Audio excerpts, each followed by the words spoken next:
Some people will say the culture war started on January 6, 2021.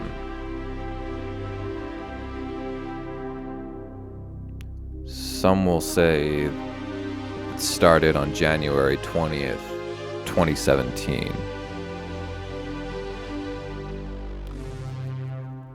Some will say it started in 2008.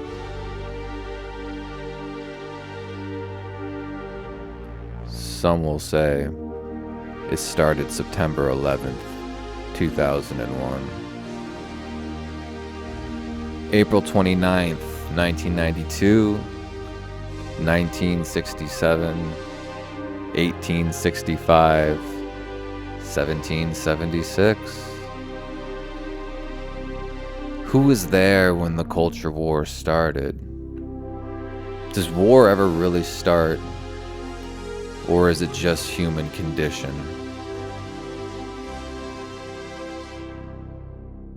You're watching HuffPost Live. I'm Ricky Camilleri. Since August, the video game industry has been embroiled in an internal debate and scandal that is currently boiling over into the mainstream. I'm fucking completely baffled. If you're on one side of the scandal, #Gamergate is a grassroots movement attempting to promote and push for ethical journalism in the gaming industry. If you're on the other side of the controversy, #Gamergate's push for journalistic standards is a thin veil, masking a male-dominated industry's misogynist tendencies and childish temper tantrums, leading to threats and harassment of female gamers. Either way, on both sides, people have been threatened and apparently lost their jobs for voicing their opinion.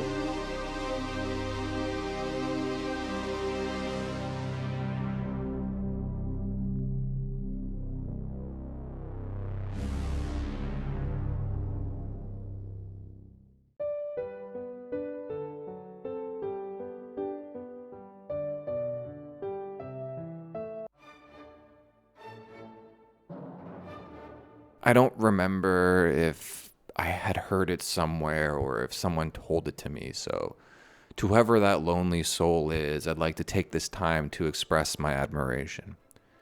They said, if one person calls you a dog, they're just being mean to you. If two people call you a dog, they're ganging up on you.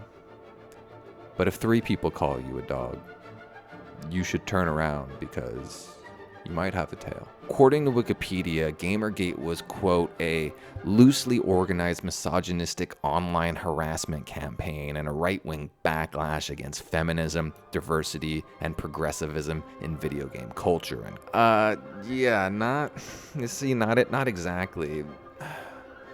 Like, some of that is definitely true. There is a kernel of truth there, sure, but like most things being reported on in the Western media these days, the facts are so skewed and molded into narratives. It's extremely difficult to decipher what had actually even happened. Gamergate was a war of competing ideologies fought in 2014, and the effects of the social nuclear fallout can still be felt to this day, creating a sea of misinformed social mutants clawing at every scrap of victimhood they can for nourishment. Like any good battle, the war was fought between two opposing sides, good and evil, chaos and order.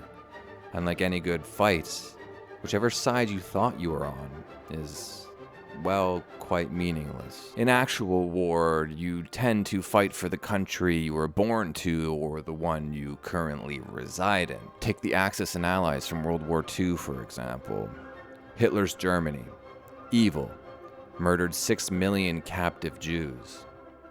Franklin D. Roosevelt's America, good, dropped 2 thermonuclear devices on hundreds of thousands of innocent Japanese civilians. The second bomb, for that matter, wasn't even really meant for the Japanese. It was more of a warning for Russia for them to just chill and not try to usurp them as the power taking over the planet. They murdered hundreds of thousands of people just to send a message to another country. The Korean War, South good, North bad.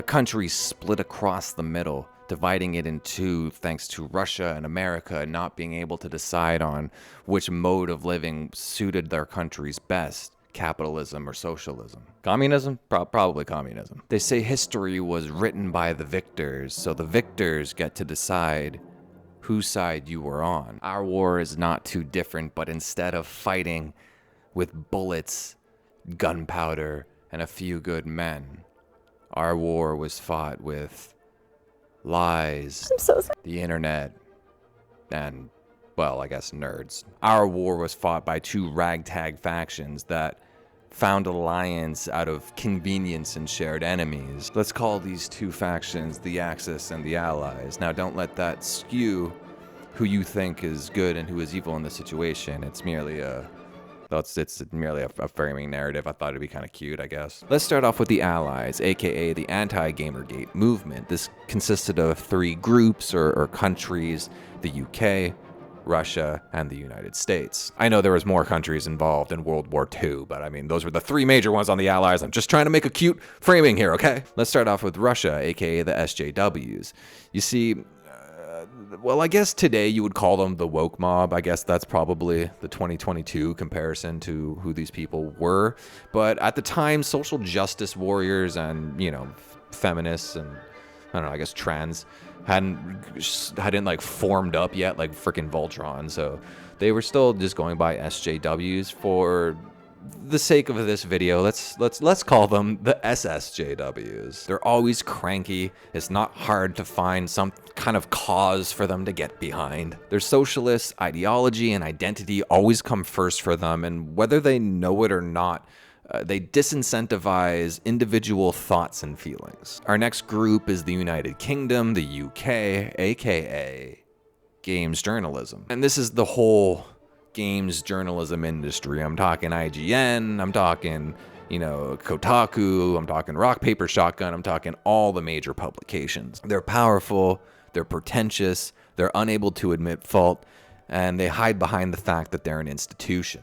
I feel like I just described myself. God damn it. And our third and final group in the ally faction is the United States, the US, aka mainstream media. The completely unaware and incompetent mainstream media. They weren't, I don't know, they didn't suck as much then as they do now. I would say that. But I would say that this would be like one of the cesspools that created the cancer that's currently having them on life support in 2022. What hadn't changed is their inability to do any research and essentially just pick a side and then completely skew all of the facts and ignore any information that goes against their narrative to push whatever social agenda they think is the most, I don't know, middle of the road, or what they think is middle of the road, but it really just kind of leans to one side for the most part. Essentially, it's just who they think they could rile up the easiest to get the most advertisement dollars. They're arrogant, they're the biggest dicks in the room, yet they are this unstoppable force. And if the victors write the history books, then this empire hasn't lost since they've been around. And then we have the other faction, the Axis, the pro-gamergate people. And this faction consisted of two groups or countries. The first of which is Japan, aka gamers. Gamers who are probably the most sympathetic group in this entire kind of debacle.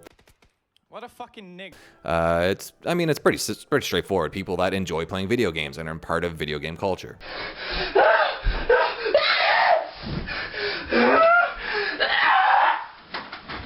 They like cats, anime, and don't get pussy. And lastly, but certainly not leastly, we have Germany, aka 4chan. I'm not gonna lie, I picked Germany in this little analogy for a reason. 4chan has done some wonderful things over the years. I'm not gonna lie. I like things that have legitimately made me laugh out loud very hard. They're really clever.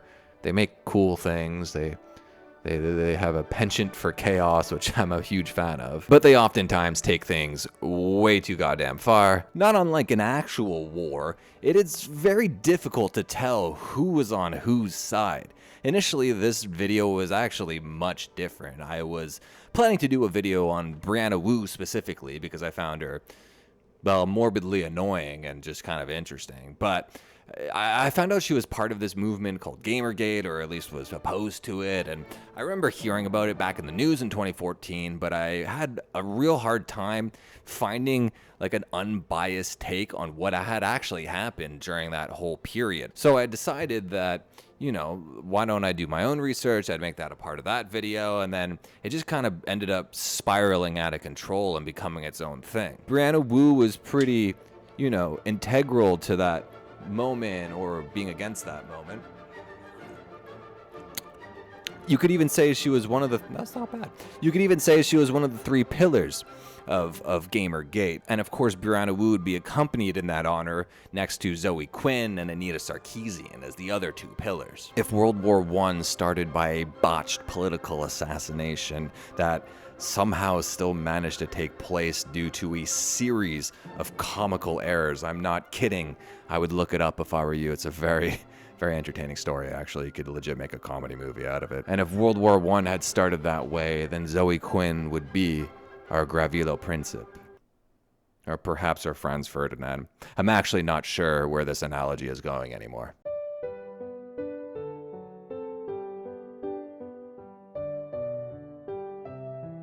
Zoe Quinn, aka Chelsea, what was her name again? Van Valkenburg, was a game designer. Well, she made one game, so it's like, you know, do you really call her a game designer at that point? She completely dips out of the industry after that one game. Now, you could say it's from cyberbullying, but I think we're actually kind of getting a little ahead of ourselves here. She made a game called Depression Quest, which was like Dragon Quest, but with depression. I'm kidding, obviously. It was nothing like Dragon Quest whatsoever. It actually could barely be considered a video game. This thing, I'm not joking, this thing had no gameplay whatsoever. And herein lies Zoe Quinn's first problem. Depression Quest objectively sucked. It was a text adventure game which just involves a lot of reading. Great. Who wants to do that in their free time? And it was supposed to encapsulate the human emotion of depression, or I guess Zoe's interpretation of that and her experiences with it. All right, let's get this over with. Sorry, I'm sick as shit. This game is not meant to be a fun or lighthearted experience. Great, thank you so much, I appreciate it. If you are currently suffering from the illness and are easily triggered, please be aware that this game uses stark depictions of people in very dark places. There's a very good chance I will end myself by the end of this thing. I haven't even played it yet, but I mean, I could tell the way this is written. This is in no way a vehicle to f people. This is completely self-serving and masturbatory. As someone who's literally probably never been happy in their entire life, trust me. This is so okay, let's go. I don't need controls, I'm a gamer. It is early Monday morning, or mid-20s human being. You are a significant other named Alex. Great, so that's a non-binary name, perfect. It could be a woman or a man. Let's click on Alex. You met Alex, oh my God, this is just gonna be a lot of reading, isn't it? Cool, I don't care how I met Alex. Okay, so you basically get home from work and you're tired. Do you A, order some food, grab a drink, and hunker down for a night of work? That's not an option, because obviously being productive is an option. Reluctantly sit down at your desk and try to make yourself do something. That's probably the best option, I guess, because we're not allowed to pick the best option. 3, turn on the TV telling yourself you just need a quick half hour to unwind from work. Or 4, crawl into bed. You're so stressed and overwhelmed you couldn't possibly accomplish anything anyways. I mean, like, none of those, like, okay, yes, those could be options if you are depressed, but you also just described laziness here. Right, okay, so basically, even though I picked the answer of like, you know what, I'm gonna try and pull myself out of this and like get some work done, I'm not allowed to. Argue with people on Twitter and watch YouTube videos. Perfect. Yeah, I actually can't finish this game.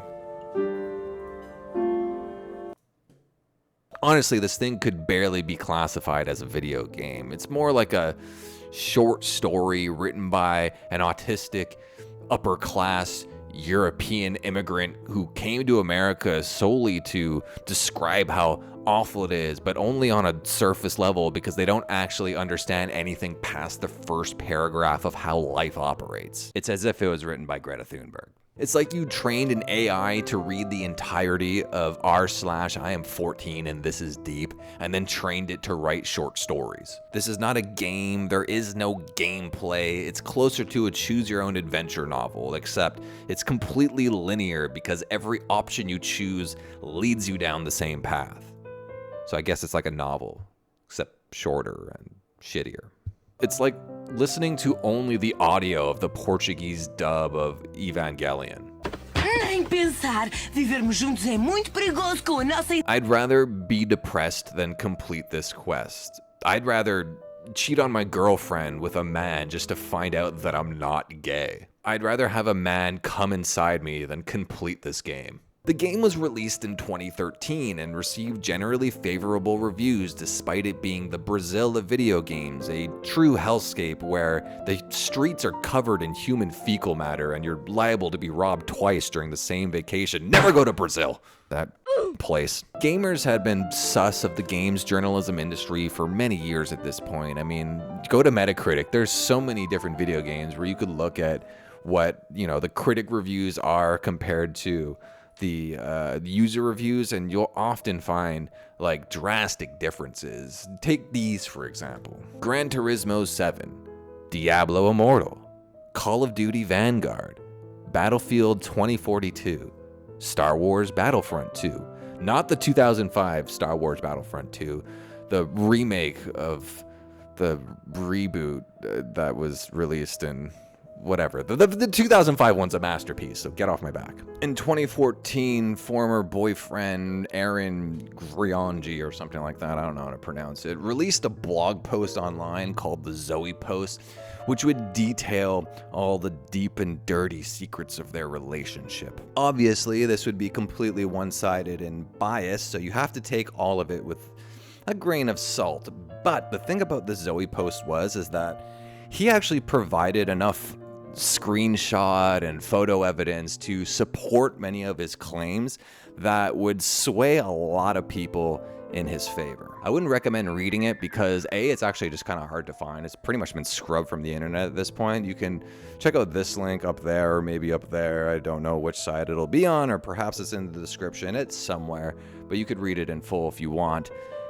And there's also B, it's like 10,000 words and it really kind of meanders in the middle. So it's just a long read. It's a lot to get through. If you prefer like a TLDR version, someone did like a summary of it on this Reddit called Kotaku in Action. But in short, the blog post would detail the numerous times Zoe had cheated on Aaron, specifically with 5 guys. There was other people mentioned in this thing, including a girl, but we'll get to that later on. So out of these 5 guys, 3 of them were named directly in the Zoe post, and the other 2 people kind of just managed to figure out who they were by all the hints given. Honestly, in Zoe's defense, that the cheating wasn't even what Aaron was mad at. You see, he did openly admit within that Zoe post that they had a polyamorous relationship, which means they were allowed to sleep around, but it was, to him, what was so hurtful and damning was the amount of lies that he just wanted her to be open and honest with who else she was sleeping with, but she just kept lying to him. So that's what he was pissed about, basically. Now, you see, the thing about this post is that though this wasn't the actual intention of the post itself, there was a lot of evidence that got accidentally leaked to the public in this Zoe post, specifically with those 5 guys she had cheated on him with, that kind of just enraged gamers as a whole. You see, gamers have been highly suspicious of the games journalism industry being ripe with nepotism, favoritism, and frankly, payola. It was kind of like a commonly talked about, I guess at the time, conspiracy theory that, these shitty games were getting pretty high review scores, and here was like finally like the first real smoking gun that would validate everything people had been thinking and feeling as the gaming community. So let's start off with the first of our 5 cheaties. I don't even know what you would call them. Our first of the 5 was Joshua Bogues, who was a game developer at the time. I don't know if he still is. He was the head of a game development studio, which Zoe Quinn happened to work for at the time, so he was her boss. On top of that, Joshua at the time was married. I think it's worth noting that the way Zoe kind of handled the situation with the infidelity on Joshua's part was not that great. I'm going to read something in a little bit. It was a text exchange between Zoe and Aaron talking about the cheating allegations, where it really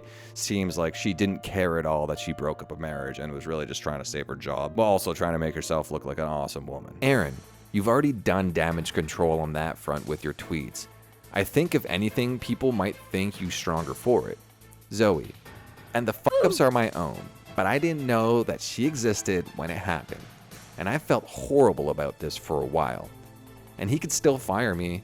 The rev share contract isn't in place, and this can fuck over the rest of the team. See, that's the point right there. Like the fact that she mentions like she is yet to receive a rev share contract, which means essentially, I mean, also I'm like retarded. Listen, I'm gonna be honest with you. I'm kind of retarded. In that. So please don't take any business advice from me. If I'm wrong about this, please. Actually, I could care less what you think about me. But a rev share contract, as far as I know, is basically like she would get part of the revenue that the company generates with that contract. So, I mean, the fact that she even brings that up in this conversation, to me, would illustrate that she is more concerned about gaining capital and equity in the company and less concerned about breaking up a marriage. Aaron, I don't think he would fire you because of something the boyfriend he ostensibly goaded you into cheating on did. Zoe, what if she demands it? What if she goes public? What if she tells the team, like, this can hurt a lot of people? Which is why I wanted fucking more than 5 minutes of getting yelled at and treated like a criminal just to breathe and calm down so I could do it not panicking. Because games as a whole can lose one of its only strong voices for equality because a woman's sexuality at all being public can sink that fucking ship. The harassment could get worse. It's a lot of stuff. Just to process. Just to process. That might have been a typo on my end, and whatever. You'll see what it says on the screen. You get the point. Also worth noting, like when she says that, you know, losing a strong voice of equality could sink the ship of an entire game. Like that just goes also to prove to me Zoe's like hubris and her ego and what she thinks about herself. Also playing the victim in this whole thing, like basically like, well, you were yelling at me for lying to you, and I mean, that's not my fault. Just the whole thing just smells off to me. This smells like some bad meat. She smells like bad meat. Aaron, I will ask her to consider those consequences. Zoe, ugh, don't tell her to go public. Don't put that thought in her head. Jesus fuck. Like I said, to me, this whole thing is really more about saving face and trying to avoid consequences than it is about, you know, trying to save a company and a marriage. Pathetic. The second guy's name was Robin Arnott, who was also an indie dev, but also curated IndieCade 2013, which Depression Quest was an official selection for. Are you starting to see a pattern here? Our third and the most famous of the three men involved was Nathan Grayson, a freelance journalist at the time who was working for Kotaku as well as Rock Paper Shotgun. Zoe would start posting about all the death threats and threats of sexual violence against her, which is like, oh yeah, it's not cool. I mean, it's definitely not cool. Fingers were being pointed at gamers for this. I think I don't know, it's hard to say if it was 4chaners specifically, but I mean, that is kind of what their MO would be. Oh, look, we're being called villains. We need to become the villains everyone says we are. I say all that to say, I mean, yes, it's very possible that she received legitimate threats from people. I don't want to, you know, victim shame her, victim blame her, whatever it's called. But, you know, at the same time, she also would go on her Twitter and claim that her Twitter and her Tumblr had been hacked and that the hack had come from 4chan. And then when you go to the original post on 4chan, it's actually just kind of seemed like she was the one that posted her own information. And literally, I mean, take a look at this. Literally every single reply that's in this like photo here that I was taking, it's all people just saying that this is a false flag operation being run by Zoe herself. Trap. Zoe, we know it's you. Stop pretending. Hey, I'm not gonna read that one. Not trying to get canceled. False flag, false flag, false flag. Don't submit anything. Don't respond. We boy who cried wolf. We're being effing framed. Doxing yourself on a false flag, then giving 4chan credit. I mean, like, it's just, there's so many of them. So then that begs the question, like, all the stuff that was posted on her Twitter and her Tumblr allegedly coming from this quote-unquote hack, like, well, was it just her then? It's this whole thing is crazy. If you're feeling some level of sympathy right now for Zoe Quinn, for, you know, essentially private matters like her sexual escapades kind of being brought out to the world, exposed to the world rather, honestly, I wouldn't blame you. That is actually kind of shitty. What Aaron did, I don't think was very mature or the best way to handle that. I don't agree with him kind of airing out their dirty laundry like that. But Zoe isn't the greatest person either, which one shouldn't have anything to do with the other. But for the time being, let's any percent speed run a few things.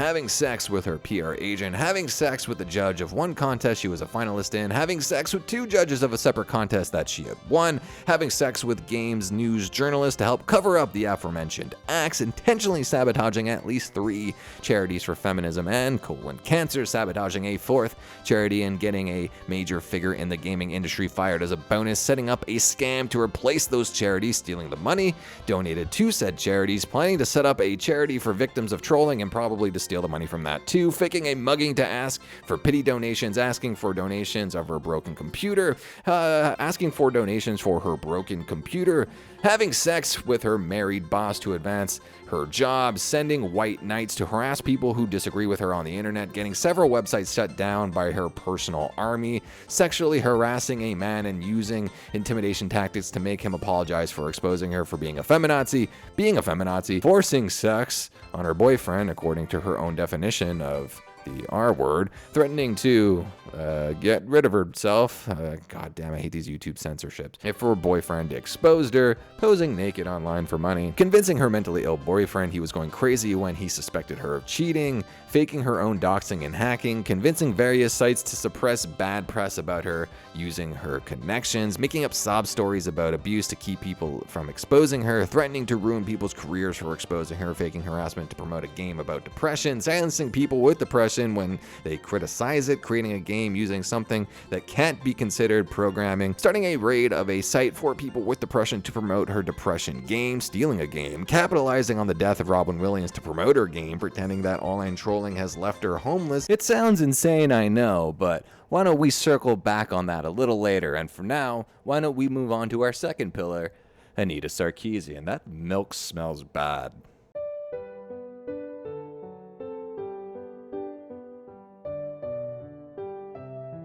Anita Sarkeesian is the epitome of a modern-day Karen. She's pretentious and self-centered, annoying, self-righteous, self-involved, annoying. She's completely unaware that all of the attributes she so vehemently opposes in people, she has all of them, as well as being annoying. She is what most people would call a third-wave feminist or a total bitch. Is that a spider?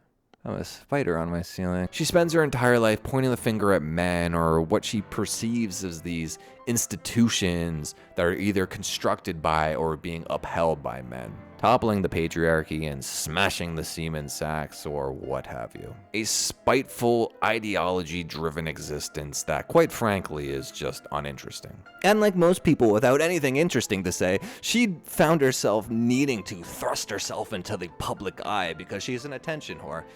Not unlike myself. So what do people like me and Anita do in a situation like this? We're completely untalented, yet we need to be heard.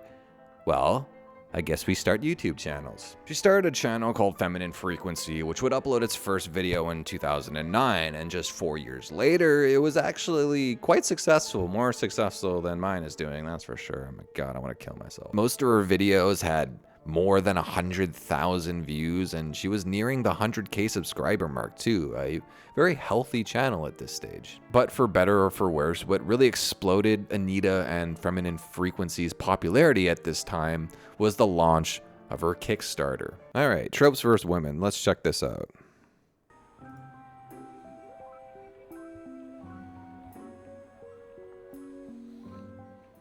noticed that, with a few notable exceptions, basically all female characters in video games fall into a small handful of cliches and stereotypes? You ever notice that women in video games aren't exactly what I want them to be? You ever notice that I'm a total B and everything sucks because of me? I like to just I'm a vampire. I'm a fun vampire. I like to suck the fun out of things. In addition to being loads of fun to play, research has found that gaming can improve problem-solving skills, teamwork, creative thought, and multitasking, and improve hand-eye coordination and enhance perceptual and cognitive ability. Nah, you're completely missing the point of what video games are.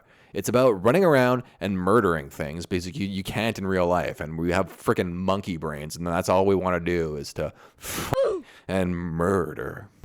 As you might imagine, this project requires an enormous amount of research. This is an incredibly ambitious project because of the scope and scale of the research and production involved.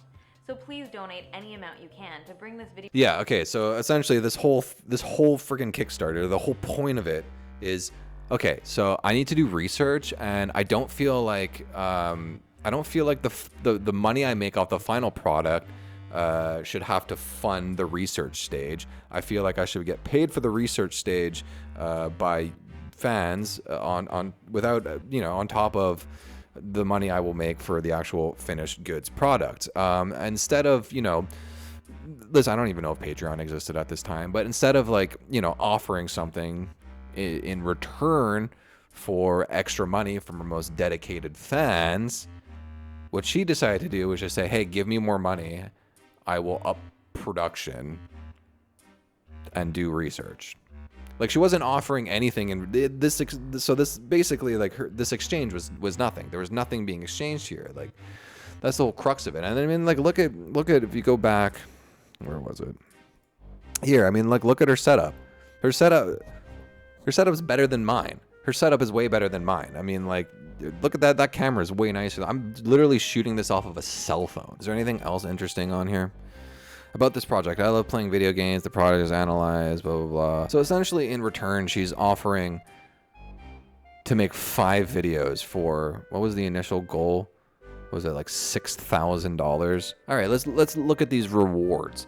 Pledge $1 or more and get a big heartfelt thank you. Great, so you get nothing for $1. Pledge $10 or more, your name gets credited as a donor on the Feminist Frequency website, not even in the YouTube description. All right, cool, great. So another big nothing. Pledge $25, your name is in the video credits, a free high-res digital download of the video, and access to some research materials. Okay, so you get shared on a Google Doc, and you could download the video, something you're already able to do with like any million freaking download this YouTubevideo.com website. YouTube to MP3, I am a thief. YouTube to MP4, I am a criminal. Okay, so you get nothing for that. Pledge $50 and get a pack of custom designed stickers featuring reimagined Zelda and Peach, plus a few more Feminist Frequency logos, plus all the above. Okay, great. So for $50, you get 3 stickers. 1 of the logo, and then 2 that are copyright infringing because she couldn't design 2 other ones. Perfect. Pledge $100 and get a random postcard from one of my many travels with a handwritten message from me. Great, so get something from a gift shop that costs $1. Perfect. Pledge $250 and get a DVD copy of all Tropes vs. Women's videos and episodes in the web series. Awesome, so for $250, you get a DVD, which, cost of material on that is like 50 cents. And you get what you can already get online for free in a dead medium. Great. And for $500, you get a DVD set of the entire YouTube channel.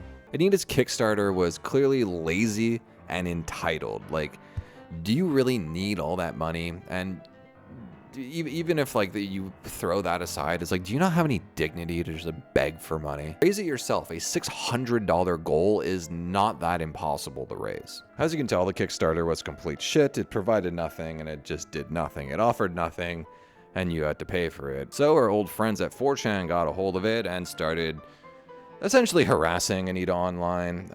They would vandalize her Wikipedia page as well as her YouTube page, or at least the comment section. By vandalize, I mean just kind of write a bunch of nasty things about her. It's just like a term that is used. Anita would write a blog post detailing her experience with the backlash, but not really tackling any of the backlash against her at all, because of course she's a strong woman that couldn't possibly be wrong. This is why I find it hard to get behind 4chan sometimes, because, like, honestly, they've done a lot of things that I find really funny. But on top of that, they often just take things too far. Now, it is actually kind of difficult to tell if Anita was just kind of pointing the finger at 4chan, well, pointing the finger at gamers and by proxy 4chaners, and you know, kind of unjustly, and then 4chan, which is so steeped in meta irony, decided to become the villains that everyone thinks that they are. You either die a hero,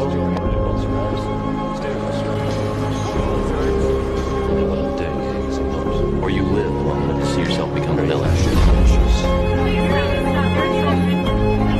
Anyways, this article written by Anita would be picked up by The Escapist, Slate, Digital Trends, and The New Statesman. And this would propel Anita's Kickstarter campaign, prompting nearly 7,000 people to donate to it, raising just under $160,000, which would further piss off 4chan because her production values didn't change at all.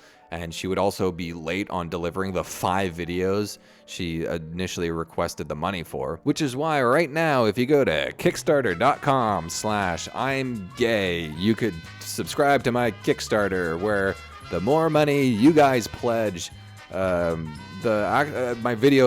quality of my videos will actually decrease with the more money you donate. I will actively make my videos worse the more money you donate directly to my bank account. Anita would get more flack on the internet for all of this, and then she'd, you know, run back to the mainstream media and cry and complain about people being mean to her on the internet, which would basically grow her wealth and notoriety. So that was essentially her path moving forward, just rile people up to hate on her and then complain about being hated on, play the victim, which is ironic because 4chan's overreaction to her being annoying and a scammer ultimately just made her more money and more popular. And when Gamergate started popping off, Anita just couldn't help but interject herself and make herself the center of attention.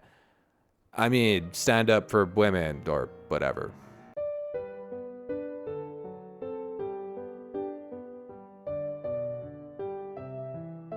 Our final of the 3 pillars would be Brianna Wu, who was born a man, which isn't integral to the story, but I guess it's just more of a fact, so I thought it would be worth including. Wu was born to 1 or possibly 2 parents that didn't love her, so she was given up for adoption by a retired Navy doctor who then opened I don't know, I think like 4 or 5 clinics, women's health clinics, if you know what I mean. Thanks to her adoptive parents, she grew up pretty wealthy, as illustrated in these tweets here. And here, she attended University of Mississippi for journalism and political science in 2003. Now, her Wikipedia, which has clearly been edited either by her or someone on behalf of her, would state that at the age of 19, she formed a small animation studio to create an animated pilot episode. The venture was unsuccessful, resulting in her withdrawal from college and a move to Washington, D.C. She was 19 when she started the studio. She would have been 26 in 2003. I'm not buying that the whole going to college thing was the reason why she didn't succeed as an animator. It doesn't take you 7 years of failing at the arts to find out that school is just taking up too much of your time. The timelines don't add up. I don't like it. That's fine though, because Big B didn't really fit in with the rest of her classmates. According to her classmate Ethan Ralph, who was working at the school newspaper at the time, I don't think my legs look cool right now on camera. Trying to sit like Eurotrash. Brianna tried submitting her comic to the school paper at the time, and when it was rejected, she flipped out and, quote, he called... I think she was a he at the time, so I'm just reading the quotes here. Quote, he called one of the workers a fat dyke, and when Dr. Husney came to her defense, he called him a, quote, raghead and a, quote, sand. They got a restraining order to keep him away from Farley, but when they moved to Bishop, it no longer applied and was actually able to weasel back into working for the SMC. Just in case you needed more proof of racism, here's some old journals dug up online from Brianna.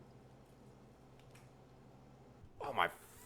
I know what it's like to get cum in your eye. Holy shit.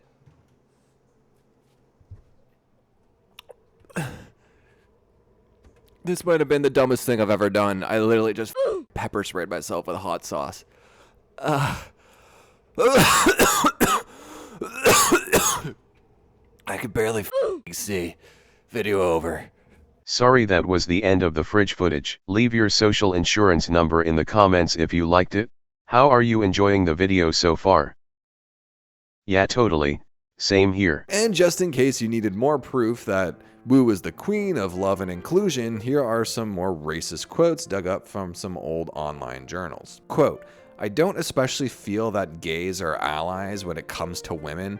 I think that we usually get along well, but I have occasionally felt that gays see us primarily as competition for the penis. When I watch drag queens, I can't help but feel insulted, as if that offensive cartoon is what they think feminine truth is. Well, I mean, whose truth are we talking about here, yours or theirs? There's so many issues women have that gay men never have to think about. Our increased healthcare costs, equal pay issues, access to reproductive care, and the threat of our word and violence. Concordantly, there are many gay issues that don't affect me, not integral to the story, but also worth mentioning that Brianna was born a boy.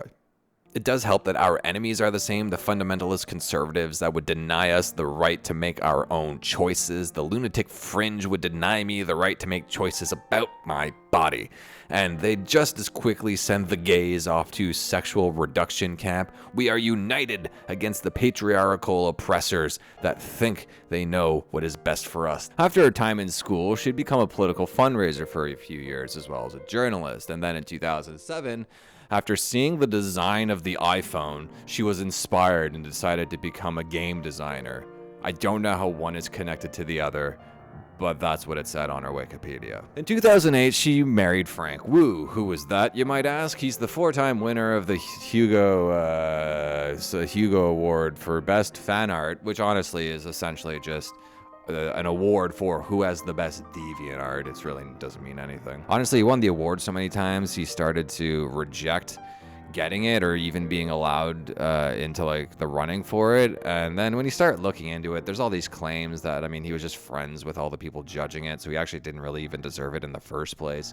But I'm not here to shit on Frank Wu. I mean, I will in the very near future, but that's not. Let's move on. There's also this article here written by Frank's ex-wife that kind of paints him in this really negative light. I don't know, I'm not gonna read it. He's not a focal point of this whole thing.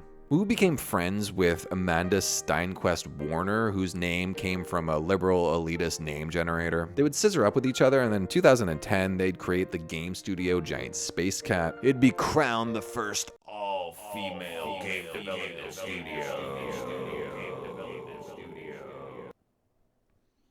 Which I assume is now defunct because the last time they tweeted was in 2007. They no longer have a website, so I'm pretty sure it doesn't exist anymore. Though they did release one and only video game, Revolution 60, which they released twice, actually. Don't leave me like this, Holiday. I'm broken. Do you hear me? I'm broken! You want the easy out. You're scared. You're still an agent of chessboard. When this is over, we'll find a way. And until then, I'm ordering you to fight this. I can't! Ah! Where did you take them? They're up there, and we're down here. If you come at me, you better be ready to kill. Revolution 60 was released on July 4th, 2014, and then was later re-released in 2016 for the PC, which I purchased. That remastered version, which remastered, honestly, it doesn't look any different. It just still looks like an iPhone game. Anyways, I did set out on a quest to play the game in its entirety, or at least I tried to. So here's my review for Revolution 60.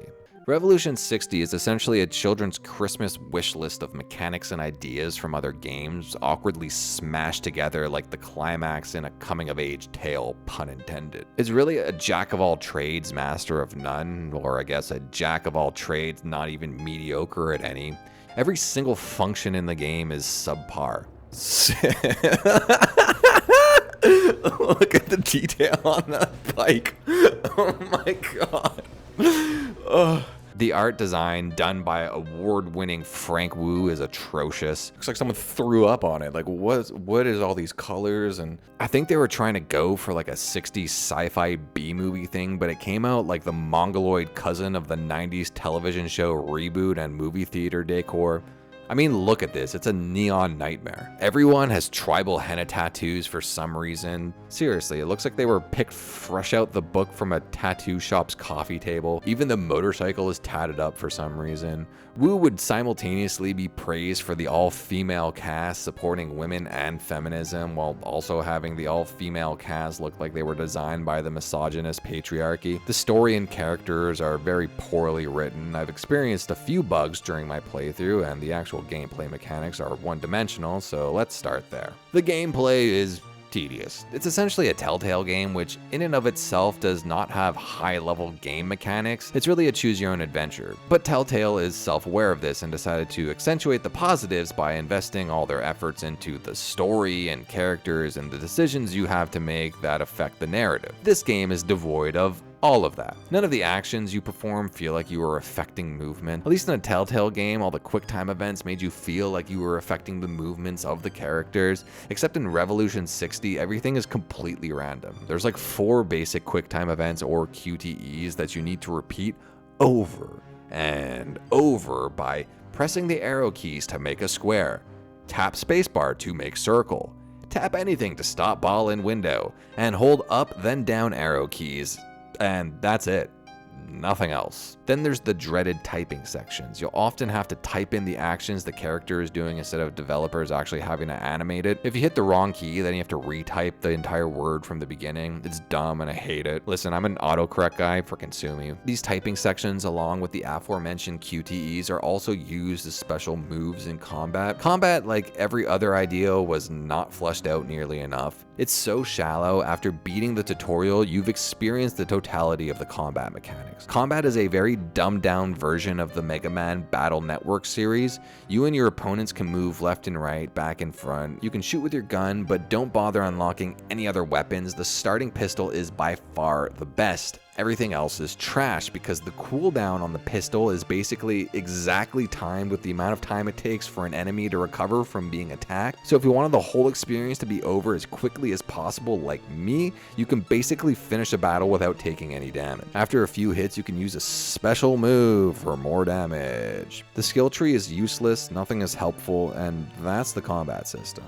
The combat is so dry and out of place, it's like playing any modern Mortal Kombat story mode where oftentimes the fights are really just fillers so you don't get bored in between watching cutscenes.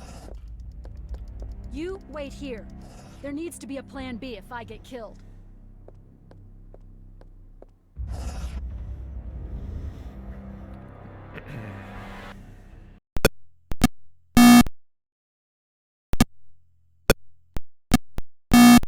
But this is Revolution 60, so the gameplay sucks. And then there's the story. Honestly, this review is taking much longer than I wanted it to, so let me just kind of speed run the rest of it here. The story and writing is trash. Acting is not bad, but the writing is terrible. You know what's even more fun than threatening a helpless nerd? Going guns blazing and taking on an alpha team. Whappity-pow! Oh my god, that might be the worst line of dialogue I have ever heard in a goddamn game. This isn't about following chain of command. Holy. It's about survival. It's like a teenager's first script ever. The dialogue is a bunch of corny trope lines you'd expect to hear in a made-for-TV movie, which I guess these days would be like, I don't know, Netflix or Disney originals. Well, here's the thing, Bruce. I'm great at controlling my anger. I do it all the time. But when I'm catcalled in the street, when incompetent men explain my own error. You occasionally have 2 dialogue options that have 0 effect on the story. Sometimes there's action scenes that force QTEs on you that give you proficiency points that serve absolutely no purpose. I'm not joking. It never mentions what they're actually for. The traversal is god awful. Look at this. In the second act, you have to walk around this spaceship that maybe has 6 different looking rooms. All the hallways look exactly the same, and it's so tedious. You could just as easily replace these walking segments with a 2-second cutscene of the person walking. While you're at it, you can cut out the combat too, and the dialogue. the story is super basic too. Go on a mission, shady team member joins group, shady team member turns on you, and then I actually don't know because I couldn't physically finish the game. And that's not like me joking about, oh my god, the game was so bad I physically couldn't finish it. No, like I actually physically couldn't finish it, either on the final boss or the second to last boss. I'm not sure because there's 0 walkthroughs of this entire game on YouTube. Seriously, look it up. No one has beaten this game. Anyways, after my final blow on this boss, I got forced into this QTE section, which I just physically couldn't beat. Like the time window it gave me to beat the QTE section was so small, it's literally impossible. So smooth.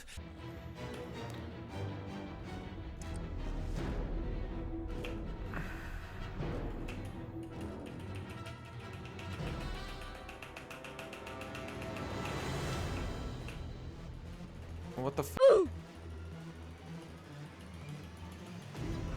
Well, how the hell was I what was that?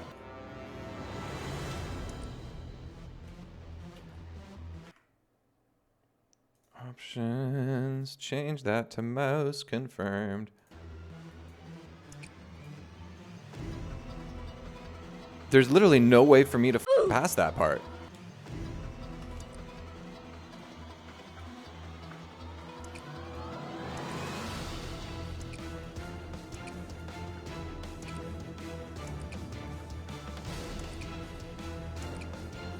This is literally impossible.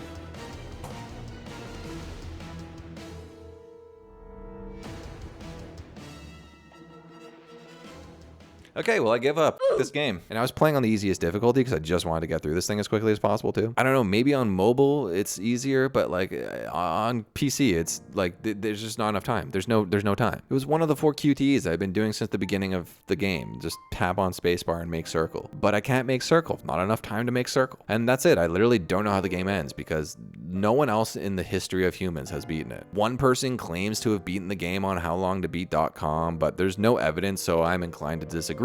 Strong 0 out of 10. Listen, I know Moist Critical put that $20,000 bounty out on like that Halo 2 challenge.